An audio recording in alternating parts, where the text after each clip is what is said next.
I've been seeing just an amazing turnout on Furnished Finder. You guys popped up on my feed. I read into you guys.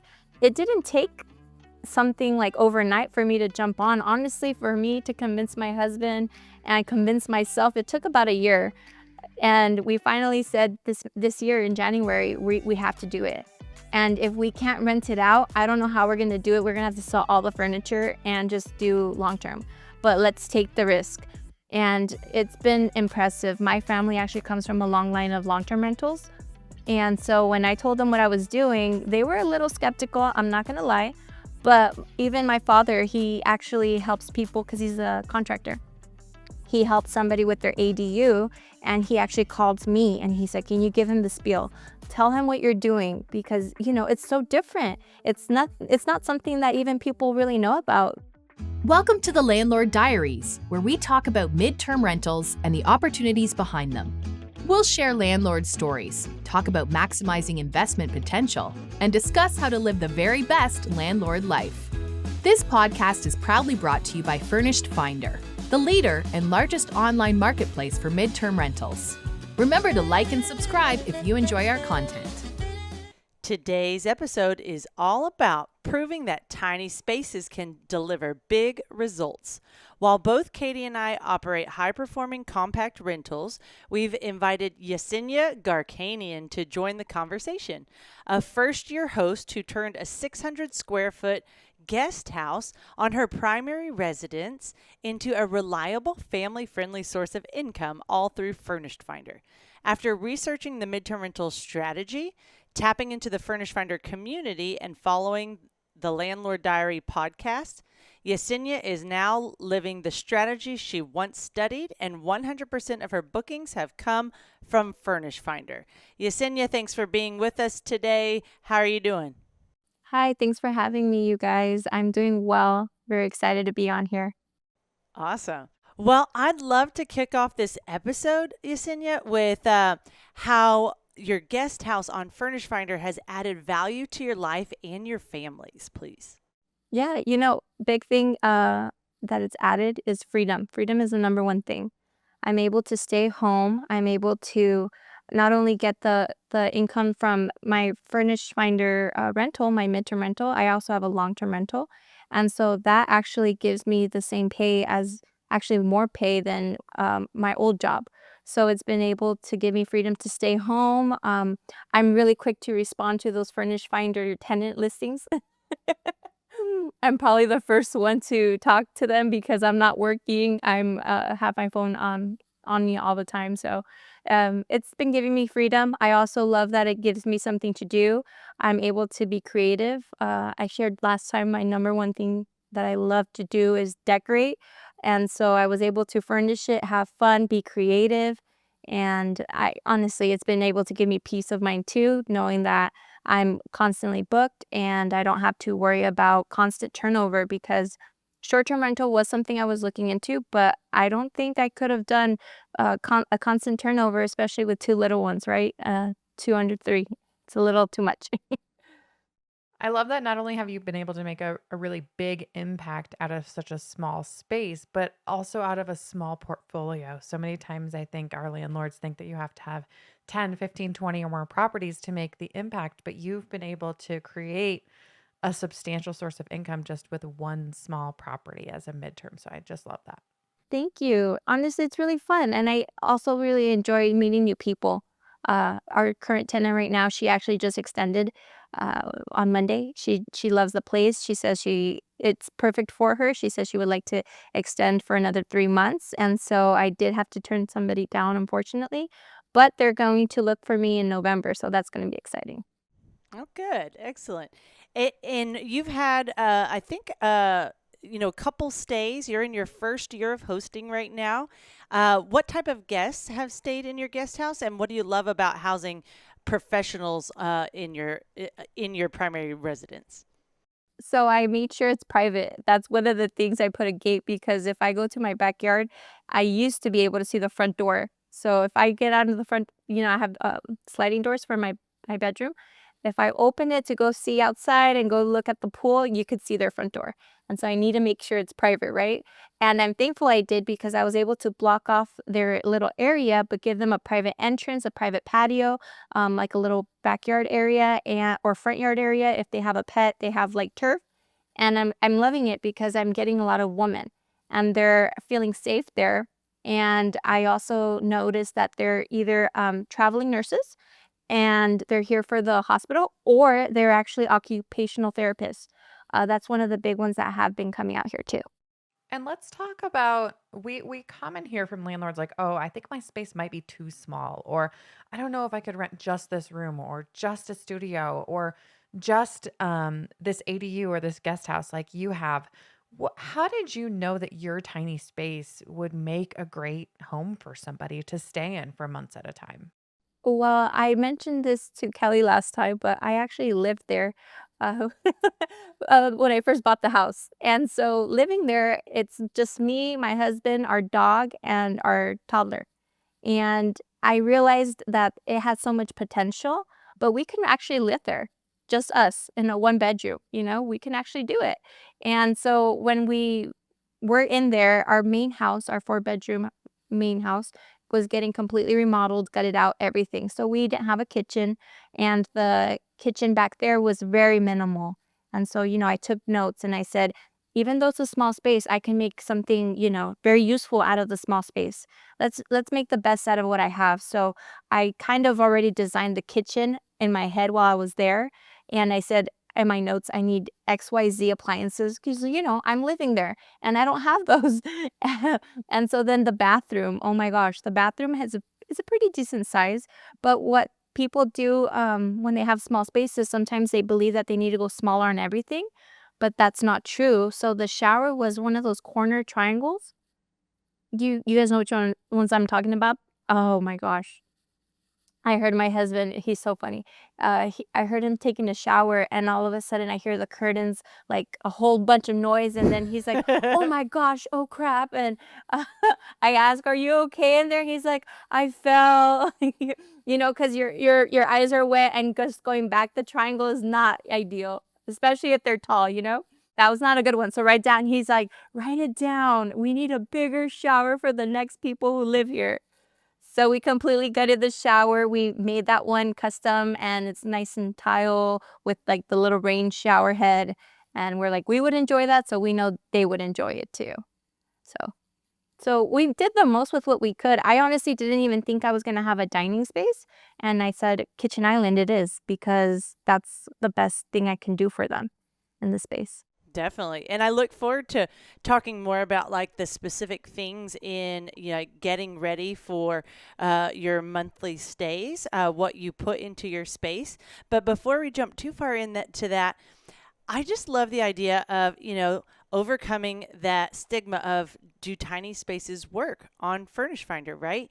And we're all proof that they do. Katie's got studios. I've got a 300 square foot and 600 square foot ADU. We know that, which I call cottages. And we know that Yesenia's got a 600 square foot ADU she calls a guest house. So Yes, there you go. Yes, I would love for us each to take a moment to just share some of that feedback that we've gotten from our guests on what they love about our tiny spaces. And mine doesn't even have a washer, dryer, or a full kitchen in one of them. It has a kitchenette. So Yesenia, you want to kick us off on what some of the guests have shared about your space that they love? Yeah, first thing is the bed.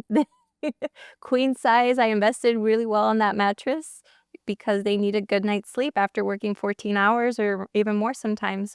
And so biggest thing is I just love the bed.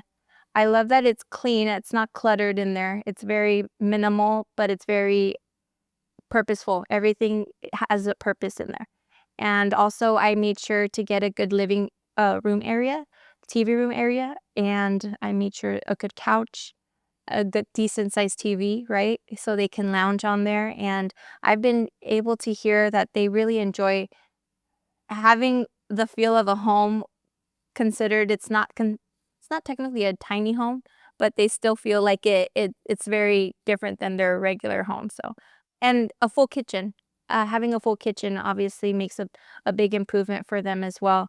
And so I'm glad I'm able to provide that. I honestly didn't think I had space for the washer and dryer. I know you mentioned your space doesn't have one.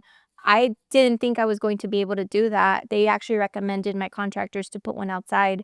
And I have crazy weather here. I mean, you're in Texas, you know, crazy weather too.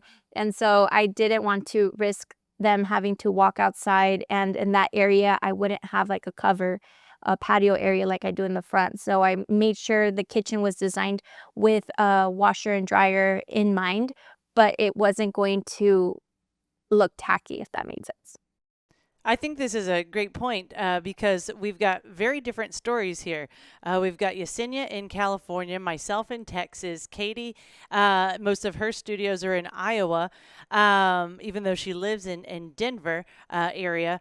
And so one thing I want to point out is while we're across the nation, the price points are very different, right? Like we've got Yesenia's 600 square foot space renting for 2,200 per month in California.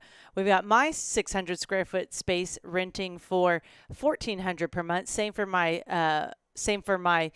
300 square foot, but my opportunity is limited though because I don't have that washer dryer and I don't have a full kitchen in one of those. So those are things that Yesenia thoughtfully added that she knew guests would like, but you can be successful either way. For myself, I'm like, nope, don't love remodels.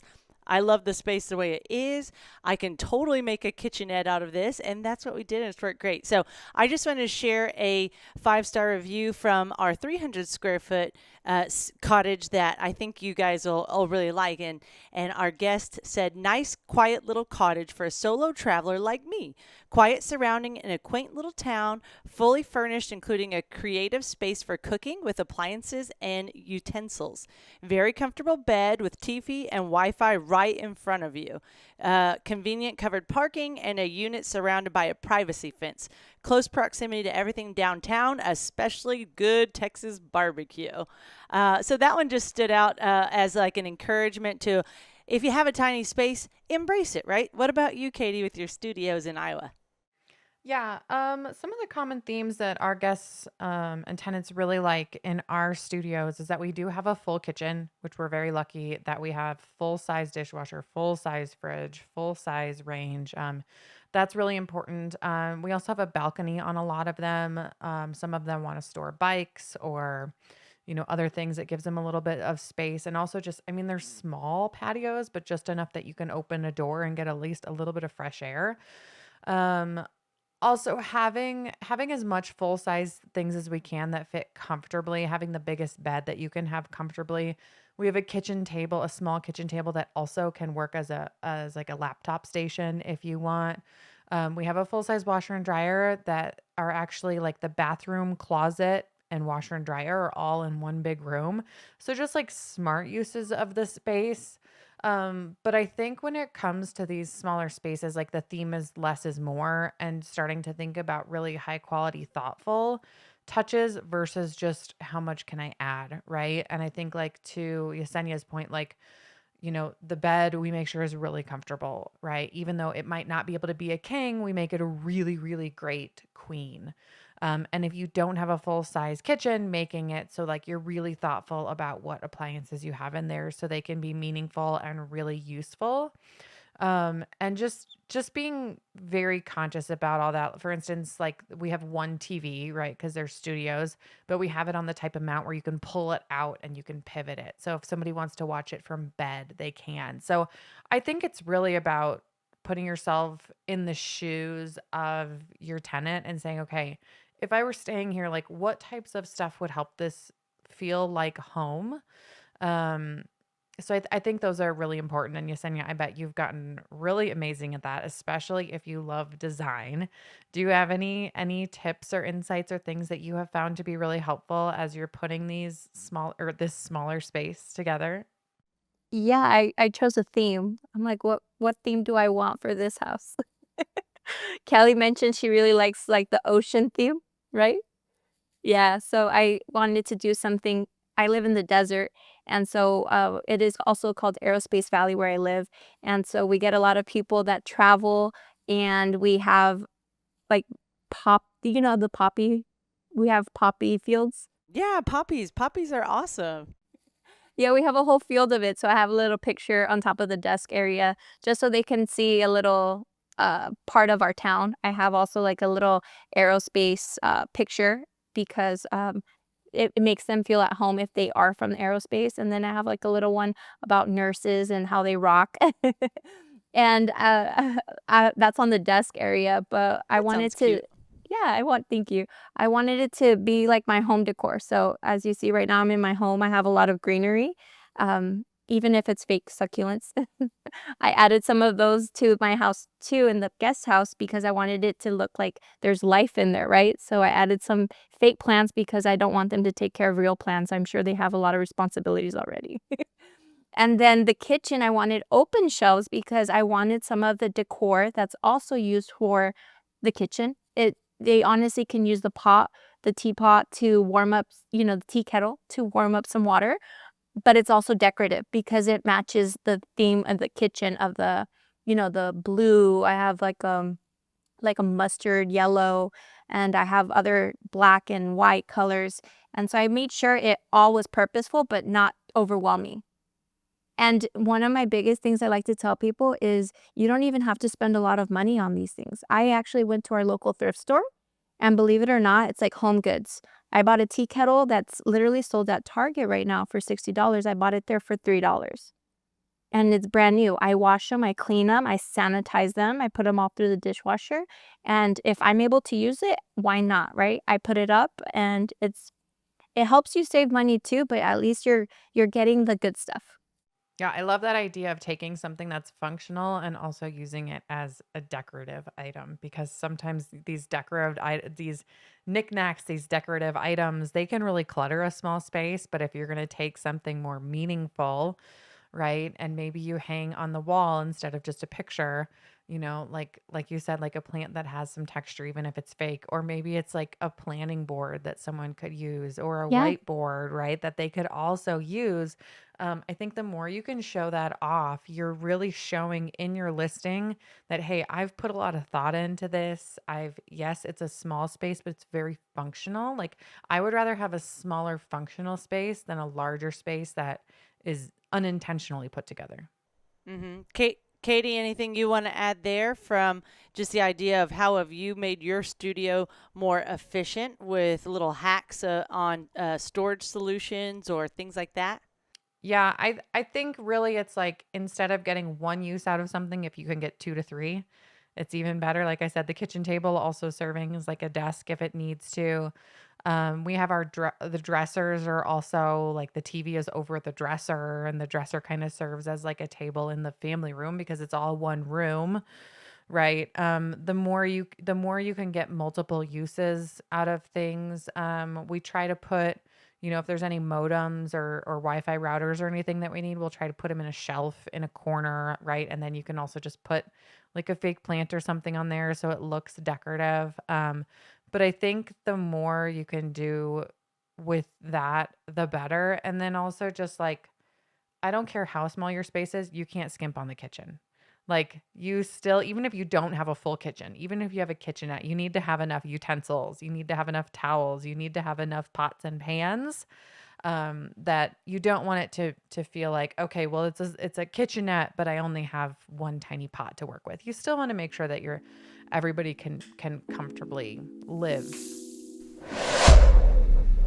Today's episode is proudly sponsored by Furnished Finder, the ultimate platform for hassle-free midterm rentals. Whether you're a seasoned landlord or just getting started, Furnished Finder has everything you need to find your next tenant.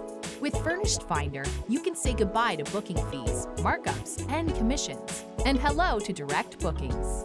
If you're ready to experience all the benefits renting your property for 30 days or more, head over to furnishedfinder.com, where you can list your property for one low annual price. We make it easy to get started. A couple things I want to add to this conversation about how to creatively use your tiny spaces. I like that word compact. At the end, we can share some of the ChatGPT words of how to describe a tiny space. It's kind of funny. But compact spaces, you really do have to be creative. So some of the things that I like to make sure and emphasize is when someone is booking, I have that conversation of, hey, by the way, I'm so excited. We would love for you to stay with us. But just want to make sure you notice that there's not a washer dryer and that it is a kitchenette. You'll be able to cook everything you need to. You can walk to the downtown area for lovely restaurants. But I want to make sure you are aware of those things, because then you're starting off on a good foot with trust and really just establishing the expectations of the space. But some ways that I have been able to kind of navigate that 300 square foot space is there's really not a lot of, I can't have a backup comforter in there. That's too large. Or, even a backup quilt or something like that would be way too large. And so what I do is I have our cleaner keep the backups. So they have a backup set of sheets, but they don't necessarily have a backup comforter. So our cleaner has that fresh round to come in, since she can't wash things on property with it being, no washer dryer. So that's a way that we've creatively used this space, is finding that cleaner plus that will happily take it, wash it at their own house, bring it back. So we don't do same day flips on that one. We do 1 day flips so that she has plenty of time to reset the home with really 2 days if she'd like. Yesenia, what about you in utilizing those tiny spaces? I wanted to say I agree with both of you ladies. I agree with the kitchen comment about making sure like you have full things on that. I also made sure I added a dishwasher. I made sure I even added a pressure cooker with all the instructions on all my appliances in my home guide. So they all have access to every single appliance, just in case they're like, how do we use this coffee machine or, XYZ.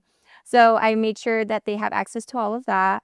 And if they do the walkthrough with me, I actually ask them if they prefer coffee, what's their style, do they like to do the espresso shots? I have like 5 different coffees. But like you were saying, Kelly, you have extra backup for some items that can't fit. I have the same thing. I actually, on my property, it's half an acre, so we have a big like warehouse garage. And I purposely have an area that's locked up with extra cleaning supplies, extra pillows, sheets, blankets, and also towels, all sizes. And if they ever need some or request some, or say, this one got damaged in the washer and dryer, I have backups for sure. They don't have to even go to the store for it. And it's easier for me just to replenish it and keep tabs on how much I need to get. And I would prefer them to, to be honest and know that I'm there for them. But again, I respect their privacy. And then the kitchen area, also just making sure that they have what they need. And if they don't need that appliance, what's the point of them having it there? So if they don't even drink coffee, I take all the coffee machines out, and this way they have more space in the cabinets. But I even have the corner cabinets to be rotate. And so this way they can put canned foods or anything that they need, and they can move it around, so they make the most out of their space that they have. And I also wanted to make sure that they had a cleaning supply, like a, hold on, what do you call those? Cleaning closets. Wow, I couldn't brain fart. So when you walk You're in fine. towards the left, I made sure to get a utility closet. And when you open it, I have hardwood floors and tile. So I love to vacuum that with, like a Dyson cleanup. And so I made sure to get them one. And I also put the mop in there. I also put a swivel sweeper. And I also put all the cleaning supplies and even fragrances. I like to put, Febreze plugins if they wanted to add some. I added a few of them. And if they wanted to purchase more, that's on them. But I made sure to supply them with their initial, couple weeks worth of things and cleaning supplies, at least for the 3 months that they do stay, because that's my minimum requirement. See, guys, you can totally fit a ton of stuff into your tiny spaces. It's worth it. Add your ADUs, your cottages, your guest houses, get them on Furnished Finder. 95% occupancy for both of my units. We've already heard that, Yesenia and I have had a previous conversation that hers are fully occupied as well. So I think the last part to really emphasize before we move on to a new section about, the importance of marketing your tiny spaces well on Furnish Finder would be the idea of outdoor spaces. One of the most valuable things about a tiny space is when you have natural lighting and outdoor space to enjoy as well. And that's something that Yesenia worked on in her remodeling process, also adding the fence. But what you don't know is she has a pool on her property and she is not pet friendly. So let's hear what led you to those decisions, even though you do have, I think, a dog of your own. I made sure that they know who Enzo is, my dog. He's a little Shih Tzu mix. I send them a message and I do let them know up front as well, but I always tell them that he's on my side. But just in case they're walking to their property, he's on the other side of the gate. He likes to bark. He thinks he's a big dog. So I may give them a heads up. I definitely haven't seen anybody complain about it. If anything, they're obsessed with the kind of dog he is. He's very friendly if they do catch a glimpse of him. And you did mention I have a pool. I do. I actually was contemplating, should I put it on? I've been noticing a lot of people on when they stay here for the summer, they put the keyword pool. And so there's been many times that I don't qualify for that tenant, although, I still reach out, let them know, hey, I'm interested in hosting you, but I don't have a pool, but just in case, I'm here for you. But I think about it, but I also think about the liability that there is to it. And So you have a pool, but you don't share it with your guest houses. I don't, when I correct? blocked Okay. off, yeah, when I blocked off the house with the gate, when they come in, they're not able to see my backyard at all, but the guest house is all the way to the back of my property. And so what Okay. they do is they can park up front and they have access through two gates and they have the remote that they clip on their car. And so they park in and they can just walk to their property and they have their own private entrance and it's all blocked off. But on the other side, there's grass area and then my pool. So I made sure that while we're in the pool, they can't see us because also I have kids. And so I know kids can be loud, but I also know it's just a protection thing as a mom, I guess. But I just wanted to make sure that there's, how do I say, the distance between us. Privacy, of course, for them and for me, because if I wanted it to work out, I definitely needed that barrier in between. But my husband and I did think we can probably tell them they can come through the side gate, for that one guy who put pool on his keyword. We're like, how can we make this work for him? What can we do? Because we honestly he actually said he would do a lot more. He said 1 grand more for that option. So you're making some really good points here that Furnish Finder has tools for. We've got our docs and leases with e-signature, and there's a ton. It's not just leases available through your Furnish Finder landlord tools. And I think this is a great transition into marketing your property through Furnish Finder. And I love, Yesenia, you're in your first year, and one of the things you mentioned is how great Furnish Finder's been on all the tools that you have found on the website and resources, the Furnish Finder community that really help you make the decision to move forward and feel like you weren't alone, that you were part of this bigger space of monthly rentals. So what were some of those let's discuss some of those Furnish Finder tools that you really loved getting started. And one of them, I think, is we have a tab on the homepage that's about monthly rentals. What was it that led you to that versus, long-term renter or a short-term renter?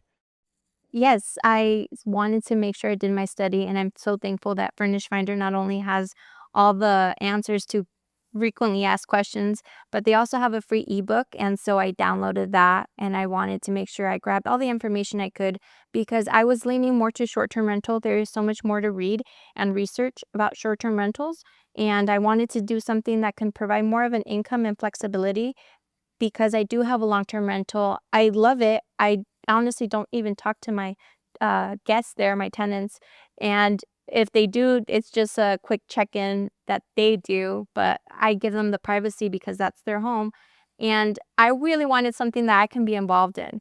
Like I mentioned, decorating, providing a service to them, hosting them, really making a connection. And so when I read about midterm rentals, how there's so much more that you can profit off of compared to long-term rentals.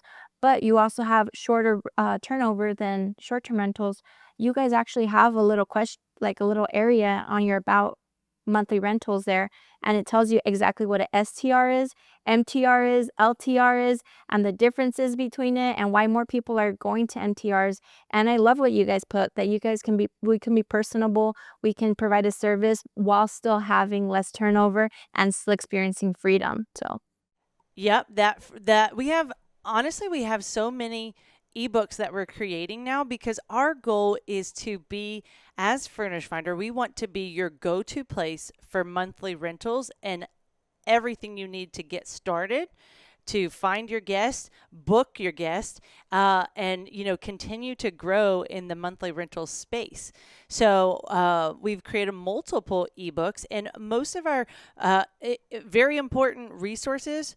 Most of our resources that we deem most beneficial for you guys, you can find under the resource tab on the homepage, Landlord Resources. So, one I wanted to really have you share about that we don't get to talk about as much on the show is the listing performance panel and the damage protection plan. You utilize both of these, and I'd love to hear first how you utilize the listing performance panel for growth in your when you're looking for your next guest or in getting started. Nope, it was not. Yeah, when you're looking for your next guest.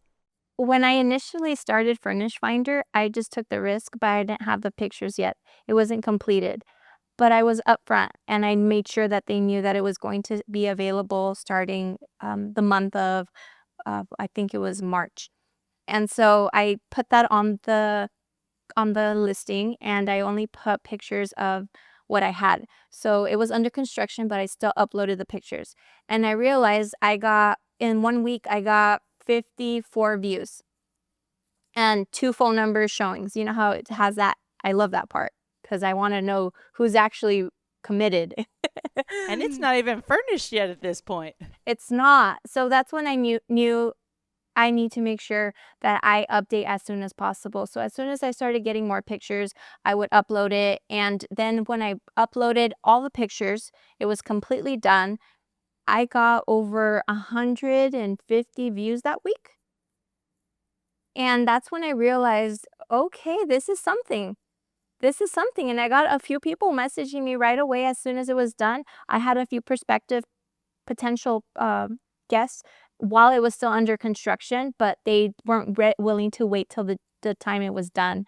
And so with this person my first person who took it upon themselves to, come and believe in us, we actually finished that week. The day that they came to do a walkthrough, I finished everything.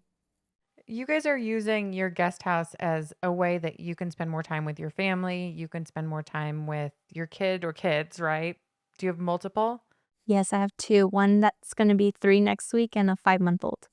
I love that so much. And it just makes me think, did you guys intend from the beginning, like whether you built the guest house or you bought the property and it came with the guest house, of like, this is going to be an income property for us? Or did you more stumble upon that and realize it? Because I feel like more and more, especially regionally, right? Like guest houses, casitas, ADUs are so, like, they're not really big in Colorado where I'm at. I think they will be just with the shortage of housing. But um, I feel like so many people are just sitting on top of what could be an amazing midterm rental, and they just haven't realized it. So I'm really curious, if we rewind, if this was like the plan from the beginning, or if you were like, "Hey, let's give this a shot. Let's see what this does." Because you seem like the person who's been very intentional with their planning, but also not afraid to take a little bit of a risk and say, "Hey, let's give it a shot." Right? Like, let's try furnishing like Liz. Let's try to do this or this. And you seem to take those signals, right? Like using that listing performance panel, you're listening to those signals and doing things with it, which is like music to my heart. I'm glad. I'm glad you guys actually have something else that you can put your zip code in and see how many people are looking for housing in that area and what's number one. And our area was 1 bedroom. 1 bedroom took up 75% of the area. So when I saw, I have a guest house. I purchased it with the intent of making it a rental, of course. And in the future, our main house will also be a rental, and we would move on to the next one. But I've been seeing just an amazing turnout on Furnished Finder. You guys popped up on my feed. I read into you guys. It didn't take something like overnight for me to jump on. Honestly, for me to convince my husband and convince myself, it took about a year. And we finally said this year in January, we have to do it. And if we can't rent it out, I don't know how we're going to do it. We're going to have to sell all the furniture and just do long term. But let's take the risk. And it's been impressive. My family actually comes from a long line of long-term rentals. And so when I told them what I was doing, they were a little skeptical, I'm not going to lie. But even my father, he actually helps people because he's a contractor. He helped somebody with their ADU, and he actually called me and he said, "Can you give him the spiel? Tell him what you're doing because, it's so different. It's not something that even people really know about." I tell them in my community, at least my, in-person community, yeah, I'm looking into Furnish Finder. What's that? What are you even talking about? I'm like, midterm rentals. What's that? Is it Airbnb? That's the only thing that they know, the platform. And so I have to really explain to them. And I was even doubting myself because if people are doubting it, people aren't aware of it, is it really a big thing? But I believed in your guys' stats, honestly. I'm not going to lie. That's what the hell I held on to that. Oh, people are looking for one bedrooms. I'm going to hold on to that. And I'm seeing it, honestly. I've even got my brother-in-law to do it. And he's been able to have constant people also from Furnish Finder in the aerospace industry, which is great. And so it's awesome to know that, it's something that's not really talked about. It's something very new, midterm rentals, even though it's been around for, you guys are going to be 10 years, if I'm not mistaken, or already completed 10 years this year. Yeah, we're 10. But I mean, Yeah, midterm rentals have been a thing, but they don't. yeah, it's not a new thing. It's like a thing that people are finally realizing, right? But There you I'm go. with you. I think there's so much power behind all this. Obviously, like I started working at Furnished Finder, had one long-term rental, and within about a year and a half, I was in the double digits thanks to, arbitrage and lower cost properties because once you believe in it and once you understand how simplistic it can be and you're like it doesn't have to be hard. This is not Exactly. some huge equation. It's not as overwhelming as short-term rentals, right? Then you're like, yeah, I can do this. I can replicate this. And I think it's so amazing that you guys have been able to take it and make it so that you get to spend more time with your family. I think that's such an incredible theme and that it is doable and you're not having to handle short-term rentals coming in and out every day or worrying about partiers in your backyard or seasonal That part. rates or this or that, right? But like you're able to really maximize that while providing really good housing for these professionals who are coming into your area, right? Like not only is it a great investment for you and it's helping you and your family, but like you're an incredible value for these travelers. So it really is something that is so mutually beneficial. Well, I agree. I think the last thing I want to make sure we emphasize as we discuss the Furnish Finder marketing perks while Yesenia's in her first year and what she's really taken advantage of, and the damage protection plan is one of those that you feel like helps you stay competitive and gives you peace of mind. And I really love how you present it to your potential tenants. So why don't you give kind of like a overview of how you present the damage protection plan like we were your tenants? It's honestly a really good resource. Again, it's something that I know that you guys worked on with Wavo to create, and I think it's a phenomenal thing. It's something so unheard of that even my family, again, long-term rentals, their biggest thing was, how are you going to do the security deposit? Because you're going to have to give it to them, but they're on their next traveling mission and their next assignment. How is that even going to work? They thought it was a headache. And I said, no, it's actually really easy. They have a new thing. I honestly didn't even know it when I was doing my research with you guys. It was something that was on the very top and it said, add it, talk about it. And so when I mentioned it to my potential guests, they have no idea what it is. They actually were looking for it to go it's like an add-on for them. And I said, no, it's okay. I explained it to them.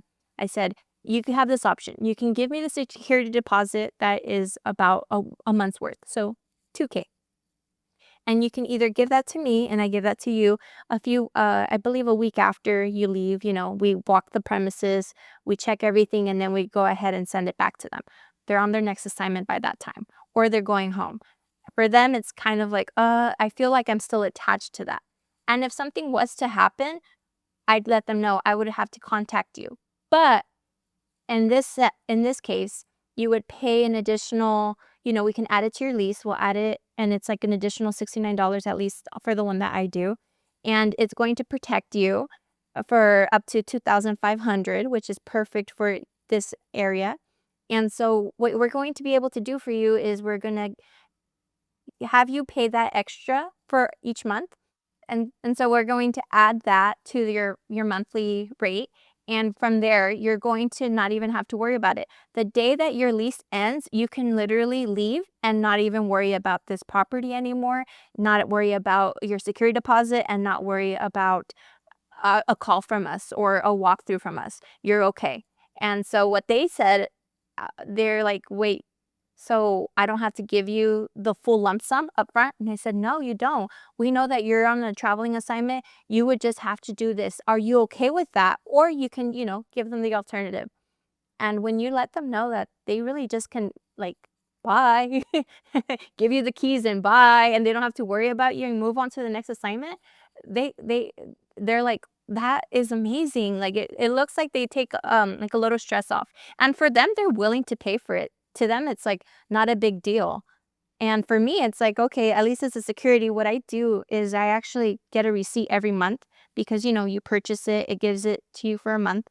I actually take a screenshot and I add it to their profile, their tenant profile. And so it's underneath their lease. So they know that I'm not scamming them, that they know that they're protected and they have access to it on our documents because we share documents through our software. But they actually get to see, okay, she is paying for it and it is the correct amount. And on my end, I have it under their profile. So if I ever have to reference it or my husband has to reference it, it's easy. It's a great place to go to. And I mean, it's bulletproof in my opinion. See, guys, we are all in this together. I just love how Yesenia presents that and is utilizing the damage protection plan. We've got our tenant, like for your midterm rental booking process, we've got the tenant screening, state specific leases that are fully customizable with e-signature. We've got the damage protection plan, rent payments, renter's insurance if you want to require renter's insurance and provide that option. So we are trying to give you all those tools, but just like Yesenia uses it in a way that we haven't discussed, I'm sure a lot of you guys are using our tools in ways we'd love to hear about as well. So please put it in the comments. We're all in this together and would love to encourage each other in our monthly rental journey. I think I'll wrap us up with Yesenia. You were a little nervous about, just jumping into the landlording game from the monthly rental side at first. What have you learned over your first year of operations that you'd like to give others advice on to help them get started with their tiny space, or they're all the way up to your 4-bedroom homes? We have a large range of inventory on Furnished Finder. The number one advice I would say is just, it's going to sound like that brand Nike, right? Just do it. Yeah. Just do it. Take the risk. Honestly, I was already thinking backup plan is sell all my furniture. I'm going to put it, on Facebook Marketplace or something if I had to, but I'm going to make sure I do everything in my capability to rent it out. And honestly, again, even before I furnished it, it was already getting people hooked. And so knowing that, that's amazing. Knowing that your guys' insights work, I would definitely recommend them to use those first and foremost, and see, what kind of bedrooms people are looking for so you can maximize your potential. But to be honest, just do it. And don't be scared because you'd be surprised. I am actually looking into turning my long-term rental into a Furnished Finder. It's a 4-bedroom, so I would definitely do it a little different. But I'm noticing there's so much more potential guests. They're not just the regular travel nurses or military. It's actually even insurance agencies. There's so many doors that are opening for people, and you definitely need to market yourself out there for that. Well, I think Yesenia has done a great job wrapping us up. That is so true. You can, in larger spaces, you could have room rentals on Furnished Finder. You could use it as an entire space for families, relocating or insurance needs, remodeling, etc. So thanks for sharing all these valuable insights today with us, Yesenia, about your 600 square foot guest cottage. If you want to connect with Yesenia, as always, you can see her space and her Furnished Finder profile in the show notes. But guys, we just want to bring you all things midterm rentals. If you're interested in being a guest, if you'd like more information on specific topics, reach out to us. We would love to hear from you through our customer service. You can put it in the comments. There's so many ways that you can connect with us. Thanks for being here, and we'll catch you again next time. Bye, everybody.